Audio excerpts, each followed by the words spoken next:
வணக்கம், நான் உங்க friend Jaya Srinivasan. Welcome to veggies recipe. இன்னைக்கு நம்ம வெஜ்ஜீஸ் ரெசிபி கிச்சன்ல நீங்க கேட்ட நோ ஆனியன் நோ கார்லிக் பருப்புருண்டை குழம்பு பண்ண போறோம். இன்னைக்கு இந்த பருப்புருண்டை குழம்புல நம்ம இந்த உருண்டையை ஸ்டீம்ல எல்லாம் வேக வைக்காம குழம்பு கொதிக்கும் போதே குழம்புலயே வேக வைக்க போறோம். அப்படி பண்றதுனால அந்த உருண்டைகள் நல்ல புளிப்பு, உப்பு, காரம் எல்லாத்தையும் நல்லா அப்சர்வ் பண்ணிட்டு நல்லா சாஃப்டா இருக்கும். குழம்பு நல்லா ஆறினா கூட உருண்டை நல்லா சாஃப்டாவே இருக்கும்.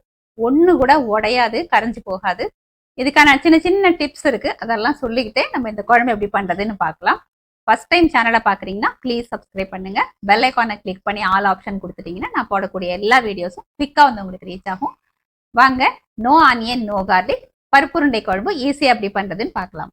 பருப்பு உருண்டை குழம்பு பண்றதுக்கு 1 கப்பு கடலைப்பருப்பு, 1 கப்பு துவரம்பருப்பு ரெண்டையும் நல்லா வாஷ் பண்ணிட்டு ஒரு 2 மணி நேரம் ஊற வச்சுக்கணும். ஒரு சின்ன லெமன் சைஸில் புளியை ஊற வச்சுட்டு நல்லா ஊறினதுக்கப்புறம் புளி தண்ணியை கரைச்சி வச்சுக்கணும். இந்த புளி தண்ணி கொஞ்சம் நல்லா தண்ணியாக கரைச்சி எடுத்துக்கணும். கடலைப்பருப்பும் துவரம்பருப்பும் நல்லா ஊறிருக்கு. இதை நல்லா தண்ணியை ட்ரைன் பண்ணிவிட்டு ஃபில்டர் பண்ணி எடுத்துகிட்டு இருக்கேன். ஸ்டவ்வில் ஒரு கடாய் வச்சுருக்கேன். 2 டேபிள் ஸ்பூன் நல்லெண்ணெய் சேர்த்துக்கலாம். எண்ணெய் சூடானதும் 1 டீஸ்பூன் கடுகு, கடுகு வெடித்ததும் 1/4 டீஸ்பூன் வெந்தயம், வெந்தயம் நல்லா பொரிஞ்சதும் 1 டீஸ்பூன் கடலைப்பருப்பு, 1 டீஸ்பூன் உளுத்தம்பருப்பு, 2 காஞ்ச மிளகா, 1/2 டீஸ்பூன் ஜீரகம் சேர்த்துக்கலாம். இந்த பருப்பெல்லாம் நல்லா செவந்து வரட்டும். ஜீரகம், மிளகாய் இதெல்லாம் நல்லா பொரிஞ்சு வரட்டும். 1/4 டீஸ்பூன் பெருங்காயம் சேர்த்துக்கலாம். கொஞ்சம் கருவேப்பிலை, 2 மீடியம் சைஸ் தக்காளியை பொடியாக கட் பண்ணியிருக்கேன், இதுவும் சேர்த்துக்கலாம். தக்காளி சாஃப்டாக வதங்கிறதுக்கு 1/4 டீஸ்பூன் உப்பு சேர்த்துக்கலாம். 1/4 டீஸ்பூன் மஞ்சள் பொடி. தக்காளியை நல்லா வதக்கி விட்டுப்போம். நல்லா சாஃப்டாக குழைவாக வேகணும். நல்லா பேஸ்ட் மாதிரி ஆயிடணும். ஒரு மூடியை போட்டு மூடிடலாம். தக்காளி சீக்கிரம் நல்லா சாஃப்டாக வெந்துடும். தக்காளி பாருங்கள் எவ்வளோ நல்லா வதங்கியிருக்கு. இதில் நம்ம சாம்பார் பொடி சேர்த்துக்கலாம். நான் 2 டீஸ்பூன் சாம்பார் பொடி சேர்த்துருக்கேன். இந்த தக்காளியோட சேர்த்து இந்த எண்ணெயிலேயே இந்த பொடியை நல்லா வதக்கி விட்டுக்கலாம். அப்போ குழம்பு நமக்கு நல்லா வாசனையாக இருக்கும். இந்த பொடியோட பச்சை வாசனையும் நமக்கு சீக்கிரம் போயிடும். இது ஹோம்மேட் சாம்பார் பவுடர் தான். நீங்கள் சாம்பார் பவுடர் வச்சுருக்கீங்க அப்படின்னா யூஸ் பண்ணிக்கலாம். அப்படி இல்லைன்னா மிளகாய் பொடியும் மல்லி பொடியும் சேர்த்துக்கலாம். குழம்பு மிளகாய் பொடி அதுவும் சேர்த்துக்கலாம். காரம் உங்களுக்கு தகுந்த மாதிரி நீங்கள் பார்த்து போட்டுக்கோங்க. நம்ம போட்ட சாம்பார் பொடியும் தக்காளியோட சேர்ந்து நல்லா வதங்கியாச்சு. நம்ம ஊற வச்ச புளியை நான் நல்லா தண்ணியாக கரைச்சி எடுத்துட்டு இருக்கேன். பாருங்கள் எந்த அளவுக்கு தண்ணியாக இருக்கும். இது கொதிக்கும் போது உருண்டெல்லாம் சேர்க்கும் போது நமக்கு திக்காயிடும். இதில் குழம்புக்கு தேவையான அளவு உப்பு சேர்த்துக்கலாம். நம்ம ஆல்ரெடி தக்காளி வதக்கும் போது உப்பு சேர்த்துருக்கோம், அதனால இப்போ நம்ம பார்த்து போட்டுக்கணும். நல்லா கலந்து விட்டுக்கலாம். இது நல்லா கொதிச்சு இந்த புளி தண்ணியோட பச்சை வாசனை போகணும். இந்த கொதிக்கும் போது நீங்கள் டேஸ்ட் பண்ணி பாருங்கள். உப்பு காரம் கம்மியாக இருந்தால் நம்ம சேர்த்துக்கலாம். இது இப்போ நல்லா கொதிச்சு வரட்டும். ஒரு மிக்சி ஜார் எடுத்துக்கிட்டு இதில் ஒரு 5 காஞ்ச மிளகாய் நான் சேர்த்துக்கிறேன். நீங்கள் பருப்பு உருண்டை உங்களுக்கு எந்த அளவுக்கு காரமாக வேணுமோ அது தகுந்த மாதிரி சேர்த்துக்கலாம். 1 டீஸ்பூன் ஜீரகம், 1/2 இன்ச்சு இஞ்சி தோல் சீவிட்டு கட் பண்ணியிருக்கேன், இதுவும் சேர்த்துக்கலாம். பருப்பு உருண்டைக்கு தேவையான அளவு உப்பு. தண்ணி எதுவும் சேர்க்காம இதை நல்லா க்ரஷ் பண்ணி எடுத்துக்கலாம். பாருங்கள் இந்த அளவுக்கு நல்லா க்ரஷ் பண்ணி எடுத்துக்கிட்டாச்சு. இப்போ மிக்சி ஜாரில் நம்ம ஊற வச்சு தண்ணி வடித்து வச்சுருக்கோம் இல்லையா, அந்த பருப்பு எல்லாத்தையும் சேர்த்துக்கலாம். இல்லை 1/4 டீஸ்பூன் மஞ்சள் பொடி, 1/4 டீஸ்பூன் பெருங்காயம், 3 டேபிள் ஸ்பூன் தேங்காய் துருவல் சேர்த்துக்கலாம். இப்போ தண்ணி சேர்க்காம கொரப்பாக நம்ம அரைச்சி எடுத்துக்கணும். அதாவது பருப்பு வடைக்க அரைப்போம் இல்லையா, அதோட கொஞ்சம் நைஸாக அரைக்கணும். நான் அரைச்சி எடுத்துகிட்டு வந்துட்டு உங்களுக்கு காமிக்கிறேன். பாருங்கள் அரைச்சி எடுத்துக்கிட்டாச்சு. இந்த மாதிரி கன்சிஸ்டன்சியில் இருக்கணும். ரொம்ப ஃபைன் பேஸ்ட்டாகவும் இல்லை, ரொம்ப கொரப்பாகவும் இல்லை. நம்ம அரைச்சதை எடுத்து இப்படி பிடிச்சோன்னு வச்சுக்கோங்களேன், நல்லா உருண்டையாக பிடிக்கிறதுக்கு வரணும், உதிரக்கூடாது. இதுதான் கரெக்டான பதம். இந்த மாதிரி அரைச்சி எடுத்துக்கணும். அரைச்ச பருப்பை நான் ஒரு பவுலில் எடுத்துகிட்டு இருக்கேன். அதில் பொடியாக கட் பண்ண கருவேப்பிலை கொஞ்சம் சேர்த்துக்கலாம். பொடியாக கட் பண்ண கொத்தமல்லி. இப்போ இதை நல்லா மிக்ஸ் பண்ணிக்கணும். கருவேப்பிலையை கூட நம்ம பருப்பு அரைக்கும் போது கடைசியில் சேர்த்து கொஞ்சம் அரைச்சி கூட எடுத்துக்கலாம். பருப்பு அரைக்கும் போது ஒருவேளை ரொம்ப ட்ரையாக இருந்தது அப்படின்னா ஒரு கை தண்ணி தெளித்து அரைச்சிக்கோங்க. நல்லா மிக்ஸ் பண்ணியாச்சு. இப்போ இதை உருண்டையாக பிடிச்சிக்கலாம். பருப்பு உருண்டை நமக்கு எந்த சைஸில் வேணுமோ அந்த சைஸில் பண்ணிக்கலாம். ரொம்ப பெருசாக வேண்டாம், ஏன்னா சைஸ் பெருசா இருந்ததுன்னா வேகிறதுக்கு லேட் ஆகும். பாருங்க இந்த சைஸ் வந்து கரெக்டா இருக்கும்.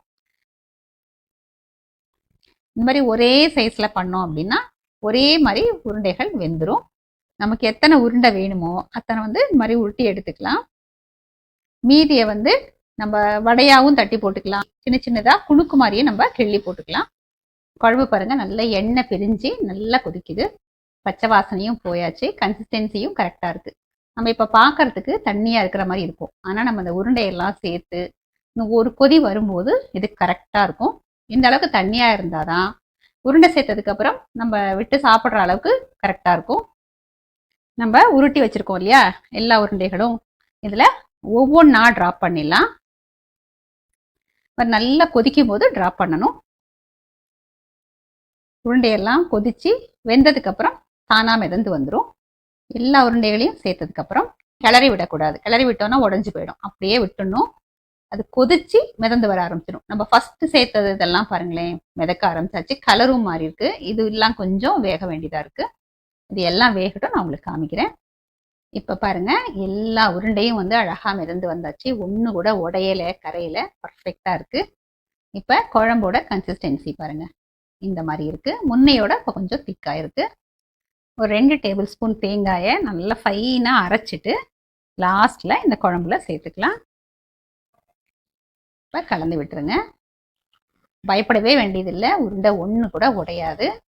தேங்காய் சேர்த்ததுக்கு அப்புறம் ரொம்ப கொதிக்க வேண்டாம், லேசா ஒரு கொதி வந்தா போதும், நம்ம ஸ்டவ் ஆஃப் பண்ணிக்கலாம்.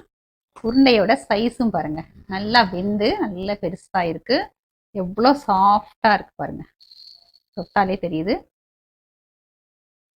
இது இப்போ ஒரு கொதி வரட்டும், நம்ம அப்புறம் பார்க்கலாம். குழம்பு பாருங்க ஒரு கொதி வந்தாச்சு. 1 டீஸ்பூன் நம்ம வெல்லம் சேர்த்துக்கலாம், அந்த டேஸ்ட் வந்து நல்லா பேலன்ஸ் ஆகும். இது ஆப்ஷனல் தான். நல்லா ஒரு கைப்பிடி பொடியா கட் பண்ணிக்கிற கொத்தமல்லியை சேர்த்துப்போம். லாஸ்ட்ல இந்த கொத்தமல்லி சேர்க்கறதுனால குழம்பு வந்து நல்லா வாசனையா இருக்கும். இப்ப இந்த குழம்போட கன்சிஸ்டன்சி பாருங்க கரெக்டா இருக்கு. இது சூடு ஆறும்போது இன்னும் கொஞ்சம் கூட திக்காகும். இப்ப ஸ்டவ் ஆஃப் பண்ணிட்டு ஒரு மூடியை போட்டு மூடிடலாம். ஒரு 2 நிமிஷம் கழிச்சு நம்ம சர்விங் பவுலுக்கு மாத்திக்கலாம். டேஸ்டியான நோ ஆனியன் நோ கார்லிக் பருப்புருண்டை குழம்பு சர்விங்க்கு ரெடி. இந்த பருப்புருண்டை குழம்ப சாதத்தோட நம்ம பசஞ்சு டேஸ்ட் பண்ணி பார்க்கலாம். சூடான சாதத்துல கொஞ்சம் நல்லெண்ணெய் விட்டுருக்கேன், நல்லெண்ணெய் வந்து ரொம்ப சூப்பரா இருக்கும். இந்த பருப்புருண்டை குழம்புக்கு வந்து தொட்டுக்கிறதுக்கு நம்ம எதுவும் தனியா பண்ண வேண்டியதில்லை, இதுல இருக்கிற உருண்டையே போதும், இதுவே தொட்டு சாப்பிடலாம். நம்ம அந்த உருண்டைகளுக்காக அரைச்சிருப்போம் இல்லையா பருப்பு, அந்த பருப்பையே எண்ணெயில பொரிச்சு வடை மாதிரியோ இல்ல குணுக்கு மாதிரியோ பண்ணி கூட நம்ம சாப்பிடலாம், அதுவும் நல்லா இருக்கும். அப்பளம் வடாம் பொரிச்சு சாப்பிடலாம், இல்ல அப்பளம் வந்து சுட்டு சாப்பிட்டாலும் நல்லா இருக்கும். இப்ப குழம்போட கன்சிஸ்டன்சி பாருங்க நல்லா திக்காயாச்சு. நம்ம அந்த அளவுக்கு புளிய தண்ணியா கரைக்கும் போதுதான் நம்ம சாப்பிடும்போது இந்த கன்சிஸ்டன்சி கரெக்டா வரும். இந்த பருப்பு உருண்டை பாருங்க எந்த அளவுக்கு சாஃப்டா இருக்குன்னு நான் உங்களுக்கு காமிக்கிறேன். நல்லா வந்து இப்படி மெத்து மெத்து மெத்து மெத்துன்னு இருக்கும், நல்லா வெந்திருக்கும், உள்ளேயும் வந்து நல்லா சாஃப்டா இருக்கும் பாருங்க. இந்த பருப்பு உருண்டையை தொட்டு நம்ம பருப்பு உருண்டை குழம்பு சாதத்தை டேஸ்ட் பண்ணி பார்த்துடலாம்.